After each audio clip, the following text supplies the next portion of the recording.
So I mentioned that the man who taught me to play the fiddle was Bob Sadler, the national championship 5th place winner. Bob was really a remarkable musician, and he had a fantastic fiddle, and he told me a fun story about how he came by it. You see, Bob didn't have a lot of money. He took care of his mother. She was a little infirm, so they lived kind of getting by, and one day Bob saw this fiddle hanging up in a music shop, and he just had to have it, and it was quite a bit of money. So he went home and he said, "Ma, I'm heading out to find some good work. I want to buy this violin." Well, he went out the next morning, crossed the river, crossed the field, knocked on every door.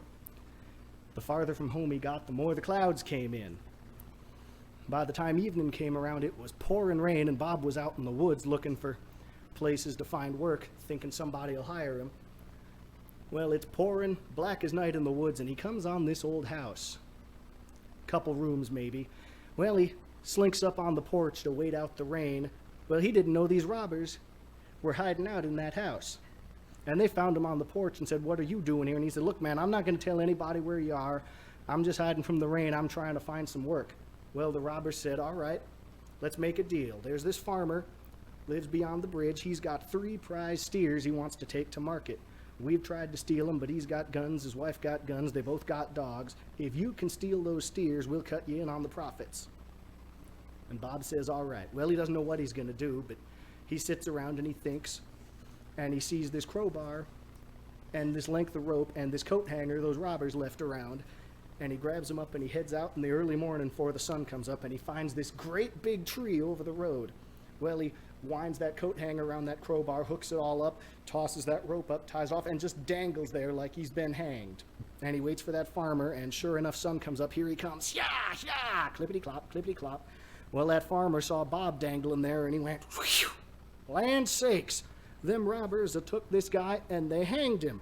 I better go tell the marshal and get him down." And he tied his steer off on this tree, and he went back the other way. Bob swung loose, took that steer, untied it, took it to the robbers, and they said, "Good job, Bob, but he's got 2 more.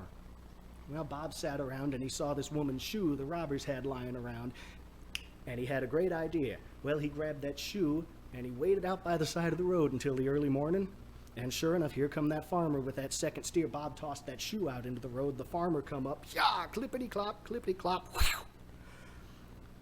Them robbers have run off with this girl, and she lost her shoe. And he looked around, too bad the other one's not here. Make a good gift for my wife. Well, he kicked that shoe off the road and kept going. Bob grabbed the shoe and got out in front of him, tossed it into the road again, and that farmer come along. "Well, there's that second shoe. I should never kick that other one." He picked it up, went back to get the other one to give to his wife. Tied his steer off by the road. Bob hopped out, grabbed it, took off, give that steer to the robbers. And they said, "Good job, Bob, but you missed one. He's still got 1 more. And Bob says, "I know it. I've got an idea." So Bob waits out in the woods the next morning. Sure enough, here comes that farmer. This time he's armed, got that steer, clippity-clop, clippity-clop. Well, Bob starts making a terrible racket out in the woods out of sight. And that farmer, he's looking around, and he says, "It's them robbers. They've come for this steer like the last 2. And Bob keeps making noise, and finally Bob lets out a great big moo! And that farmer, "Them's my old steers. Them wasn't stolen. They just chewed themselves loose." Well, he tied that steer off by the side of the road, and he went into the woods. Bob gave him a chase for a while, then slipped out, lost him, grabbed that steer, took it to the robbers. And they said, "Good job, Bob. Here's your money." Bob said, "Thank you very much. Won't tell anybody you're here." And he took off, and he bought that violin. And this is the first song Bob taught to me. This was written by James Scott Skinner, who died in the 1920s. He was a Scottish composer, and it's called "Hector the Hero."